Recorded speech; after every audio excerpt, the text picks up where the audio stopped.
जय जगन्नाथ। ओडिया साहित्य भंडारर परिवार को समस्त को स्वागत। ये भिडटी SSB, PGT, NET JRF, CPT सहित ओडिशार विभिन्न नियुक्ति परीक्षा निमंते उपादेय हेबो बोली आशा रखी ए भिडटी आरंभ करुची। आज आम पिला माने पढ़िबा समास। तेबे प्रथमे देखिबा समास काहाकू कहा जाए ना। समास हेउची परस्पर संबंध थिबा एकाधिक पद को एक पद करिबार अन्य नाम हेउची समास। ताले देखिबा ना जेउ पद गुड़िकर मिलन घटिब सेई पद गुड़िकर परस्पर सहित संबंध थिबो। एठारे उदाहरण माध्यम रे बुझा जाई पारे। नुआ ओ पुरुणा, नुआ पुरुणा अर्थात नुआ पुरुणा हेउची एक समास। मुख चंद्र परी, मुख चंद्र हेउची एक समास। दुख रूपक अनल, दुखानल हेउची समास। कलिंगर राजा, कलिंग राज अर्थात कलिंग राजा, कलिंग राजा हेउची एक समास। अर्थात ये जो नुआ आ पुरुणा ये दुईटी पदर परस्पर सहित संबंध थिबा हेतु ये जो एक पद गठित हैला ताहा हैला समास। ताले आमे समास काहू कहले ना परस्पर संबंध थिबा पद बा एकाधिक पद को जेतेबेले आमे गोटिए पदरे परिप्रकाश करूचे ता हे जाउची समास। संधि रे पिला माने जानिच दुई वर्णर मिलन घटे, मात्र समास रे दुई पदर मिलन घटी थाए। संधि कौन तमे माने जानिच पूर्व पदर शेष वर्ण एवं पर पदर आद्य वर्णर मिलन को संधि कह जाए, मात्र समास रे दुई पदर मिलन घटी थाए। एबे देखिबा समस्त पद बा समास पद काहाकू कह जाए। संबंधयुक्त दुई बा ततोधिक पदर मिलन रे जे एक पद गठित हुए ताहाकू समस्त पद बा समास पद कह जाए। उदाहरण देखिबा रंग पाई मंच अर्थात यही रंग पाई मंच दुईटी पदर समाहार रे जेउ एक पद गठित हैला आकु आमे पिला माने कहिबा समास पद बा समस्त पद। चरण को आश्रित, चरणाश्रित, ए चरणाश्रित हे गला समस्त पद बा समास पद। सेमति काल द्वारा ग्रास, कालग्रास, ए कालग्रास हे गला समस्त पद बा समास पद।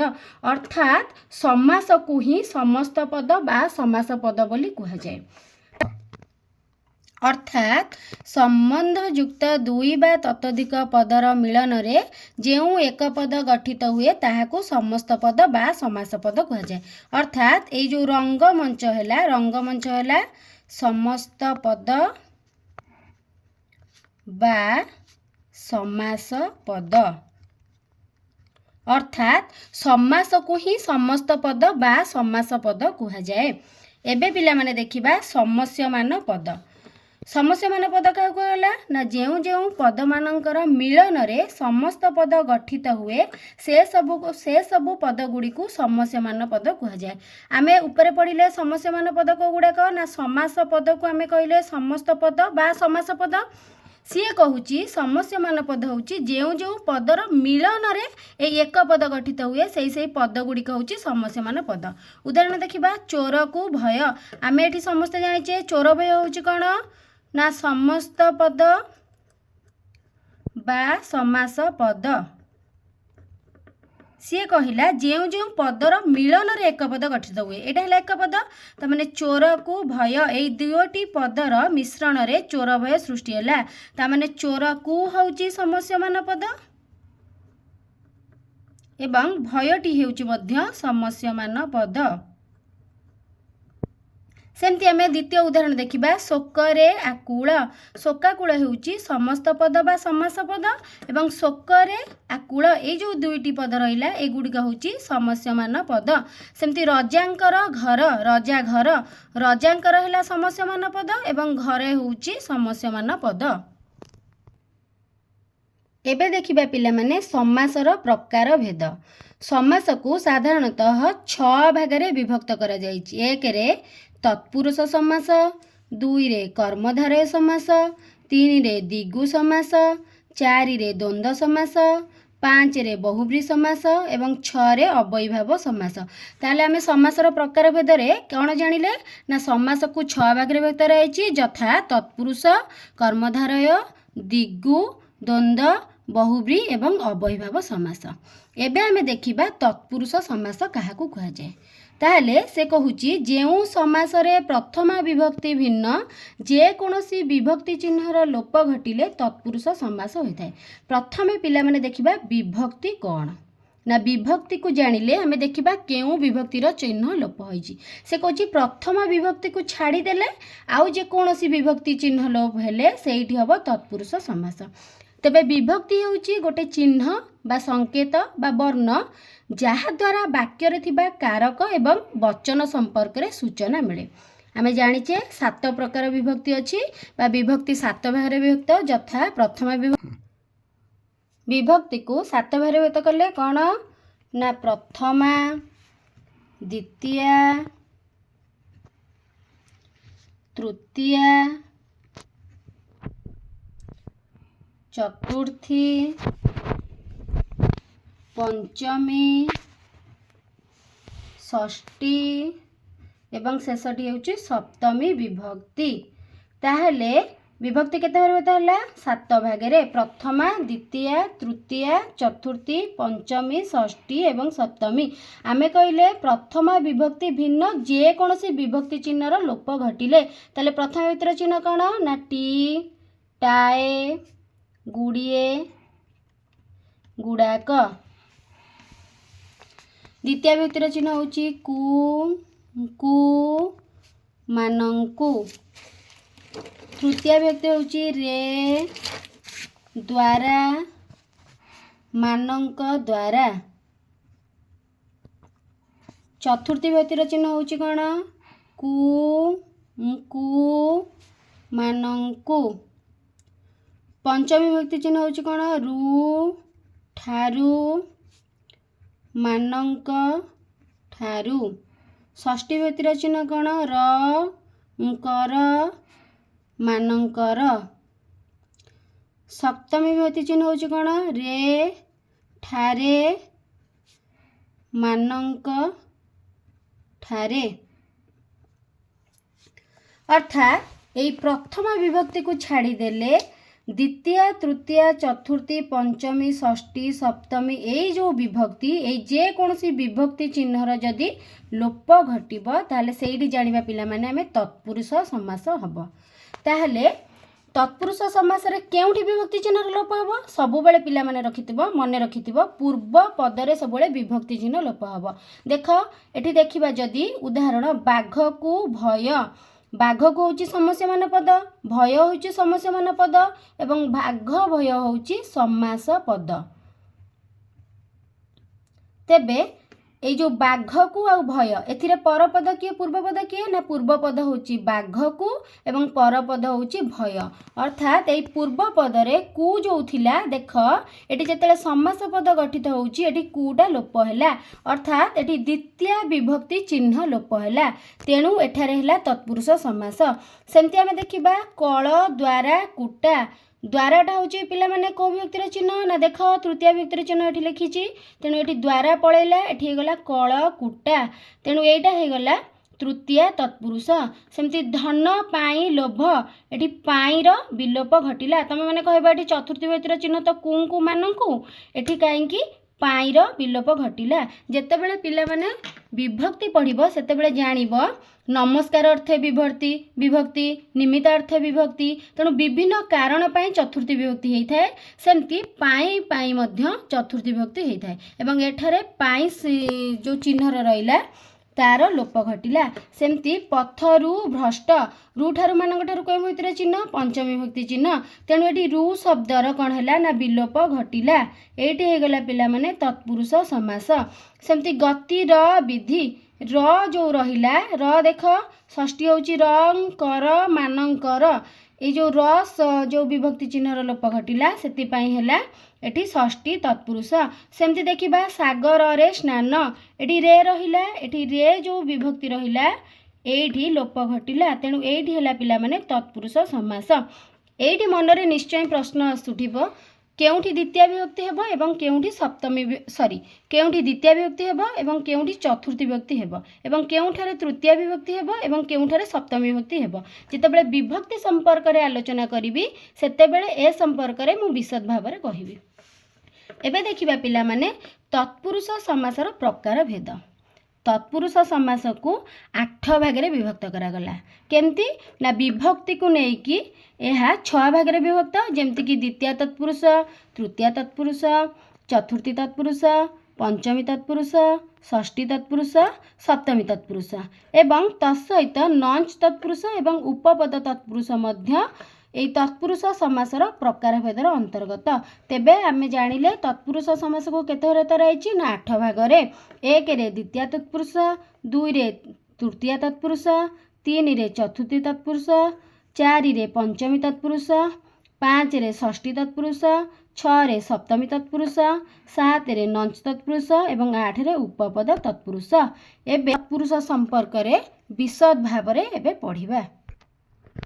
एबे देखिबा द्वितीय तत्पुरुष।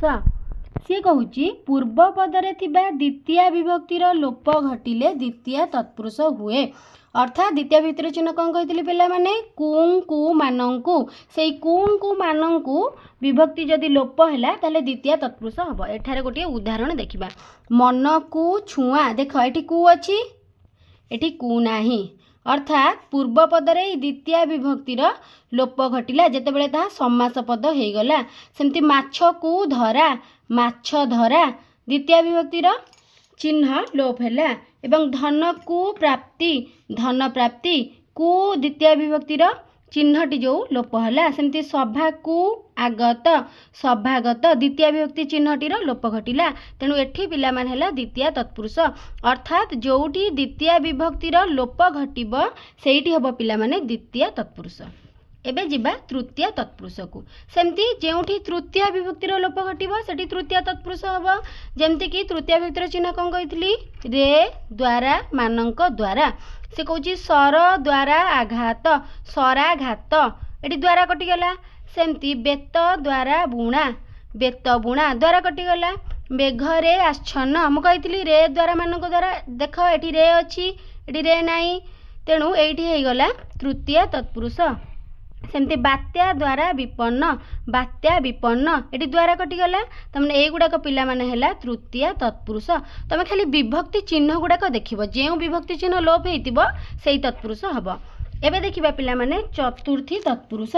से कहूची चतुर्थी विभक्तिर लोप घटिले चतुर्थी तत्पुरुष हुए। एटी उदाहरण देखिबा कोन, एई उदाहरणटे पिला माने देख देवंकु अर्पित, देवार्पित तमने एठी कु नाही, द्विजंकु दक्षिणा, द्विज दक्षिणा तमने एठी पिला माने हेगला चतुर्थी तत्पुरुष।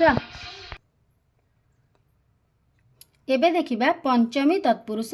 तेबे पंचमी विभक्तिर चिन्ह लोप हेले पंचमी तत्पुरुष हुए। पंचमी विभक्तिर चिन्ह कौन, रु ठारू मानंक ठारू। एठी पिला माने देख जन्मरु अंध, जन्मांध अर्थात एई रु रा विलोप घटिला एई समास पदरे। सेमती ऋणरु मुक्त, रुटार एठी विलोप घटिला ऋण मुक्त हेगला। सेमती जलरु जात, रु शब्दर बा सरी रु विभक्तिर लोप घटिला तेणु एठी हेगला जल जात। वंशरु संभूत एठी रु रा विलोप घटिला एवं हेगला वंश संभूत। तेणु एई गुडाक होची पिला माने पंचमी तत्पुरुष। सेमती आमे जिबा षष्ठी तत्पुरुष को। से कहूची षष्ठी विभक्तिर लोप हेले षष्ठी तत्पुरुष हुए। षष्ठी विभक्तिर चिन्ह कौन ना रंग कर मानंकर। एठी उदाहरण देखिबा नईर मझी, मझी नई अर्थात एई र विभक्तिर लोप घटिला। सेमती गणर हत्या, गण हत्या अर्थात ये जो र गणर र विभक्तिर एठी लोप घटिला। सेमती कर्मर फल, र विभक्तिर एठी लोप घटिला तेणु हेगला पिला माने षष्ठी तत्पुरुष। जेउठी देखिबो जेउ विभक्तिर चिन्ह लोप हबो सेही तत्पुरुष हबो। एबे देखिबा पिला माने सप्तमी तत्पुरुष। सप्तमी विभक्तिर लोप हेले सप्तमी तत्पुरुष हुए। सप्तमी विभक्तिर चिन्ह कौन, रे ठारे मानंक ठारे। पंकरे मग्न, पंक मग्न तमाने रे जो रहिला विभक्ति चिन्ह आर लोप घटिला। पुणी आ गोटे उदाहरण देखिबा धर्मरे आसक्त, धर्मासक्त अर्थात एई रे जो रहिला धर्मरे एठी रे रहुनी एठी हो जाउची सप्तमी तत्पुरुष। सेमती भाषण रे निपुण, भाषण निपुण एठी जो भाषण रे विभक्ति चिन्हर लोप घटिला तेणु एठी हो गला पिला माने भाषण निपुण तमें भावुव तृतीय भी रे अच्छी सप्तमी भी रे अच्छी कहीं सप्तमी तत्पुरुष हम कहीं तृतीय तत्पुरुष हेब ना तेणु देख जो पिला माने विषय स्थान कि काल को सूचित करुथिबो सेठी सबू हम सप्तमी विभक्ति तेणु एठी पिला माने हेजिबो सप्तमी तत्पुरुष। एबे देखिबा पिला माने नच तत्पुरुष जेउठी निषेधार्थक न सहित अन्य पदर तत्पुरुष समास हेले नच तत्पुरुष होता है अर्थात सी कहूची जेउठारे नास्तिवाचक शब्द रहिबो बा नास्ति सूचक कथा को सूचौथिबो सेठी हबो नच तत्पुरुष समास जेमती न अभिज्ञ अनभिज्ञ अर्थात जे कौन विषय किसी जानी अजणा सी हूँ अनभिज्ञ ये न शब्दटी रहा नटा कौन रहा निषेधार्थक तेणु ये गला अनभिज्ञ सेमती न उचित जहाँ करवा उचित नुहे अनुचित होगला ये अनुचित होगला पिला माने नच तत्पुरुष सेमती न उर्वर ये न शब्दटी रहा तेणु ये न शब्दटीर जोग जोगु ये कौन हो अनुर्वर जहाँ उर्वर नुहे तेणु जो ठारे एक निषेधार्थक बा नास्ति सूचक जिनिस को बुझेला सेठारे हम पिला माने नच तत्पुरुष। एबे हमें देखिबा उपपद तत्पुरुष तेबे उपपद तत्पुरुष क्या कह जाए से कहूची धातुरे प्रत्यय जोग होई पद गढ़ा हला बेले धातुर पूर्वरे उपसर्ग भिन्न अन्य जे कोनोसी पद थाए ताहाकू उपपद कहंती। देखिबा धातु कौन ना धातु होची पिला माने क्रियार मूल पिंड हेउची धातु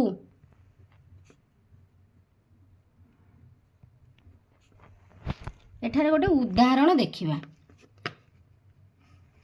खाइबा खाइबा होची कौन ना गोटे क्रियापद समस्त जानिच ताले खाइबा क्रियापदर धातु कौन ना खा धातु एटी खा होची कौन ना गोटे धातु से कहूची धातुर पूर्वरु जदि उपसर्ग भिन्न जे कोनोसी पद लागिबो ताकू आमे कहिबा उपपद ताले धातुर पूर्वरु उपसर्ग कौन ना जो खा धातु पूर्वरु उपसर्ग गुड़िक लगी बा धातुर पूर्वरे किछि प्रत्यय युक्त होई धातुर अर्थरे परिवर्तन घटेले ताकू कहिबा उपसर्ग। उदाहरण देखिबा कौन ना मनेकर गोटे हार अछि हार है हार धातु ता माने आ पूर्वर जदि मु प्र लगे देवी प्रहार ता माने पिटिबा मारिबा को बुझेला देख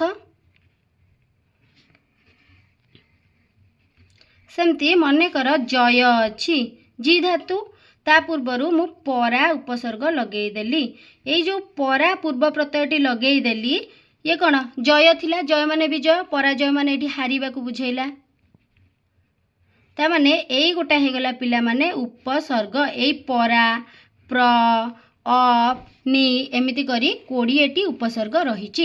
एबे देखिबा से कहूची कि जो धातुर पूर्वरे उपसर्ग व्यतीत अन्य जे कोनोसी पद जोग हेले ताकू उपपद कहंती एवं एई उपपद सहित क्रिया युक्त हेले जे समास गठित हुए ताकू उपपद तत्पुरुष कहा जाए। देख पिला माने से कहूची कुंभ को करे जे कुंभकार एई गोटा हे गला उपपद तत्पुरुष केमती ना कुंभ कुंभ युक्त करे रहला क्रू धातु प्लस अ समान हे गला कुंभकार ता माने एई क्रू धातु पूर्वरु कौन रहिला कुंभ बोली गोटे शब्द रहिला तेणु कुंभटा पिला माने उपसर्ग नुहे तेणु उपसर्ग व्यतीत जे कोनोसी पद जदि धातुर पूर्वरे रहे एवं धातुर परे एक प्रत्यय युक्त हुए सेठी हबो उपपद तत्पुरुष।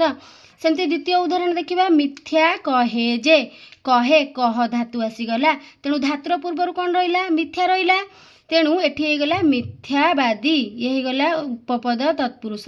सेमती मधु पान करे जे पान पान होची पा धातु तेणु पा धातु पूर्वरु रहिला मधु तेणु मधु पान करे जे आमे तो कोन कहले मधुप मधुप हे गला उपपद तत्पुरुष। निशारे चरे जे चरे चर धातु आसीगला तेणु धातु पूर्वरु रहिला निशा शब्द एवं ताहा कौन प्रमाणित करुची ना निशाचर अर्थात प्रकाशित कला निशाचर जो ए निशाचर हेउची उपपद तत्पुरुष। परवर्ती क्लास रे आमे पढ़िबा कर्मधारय दिगु द्वंद्व बहुब्री एवं अव्ययीभाव समास संपर्क रे जदि आज पढ़ारे कौनसी ठारे आपण माने किछि बुझी पारु नथिबे तेबे कमेंट रे लिखि पठाइले तार तुरंत समाधान एवं उत्तर लिखि पठाइबी। जदि आजिर भिडियोटी आपण मानकु भल लगी थाए ताहले लाइक करंतु, सब्सक्राइब करंतु। रहिली, जय जगन्नाथ।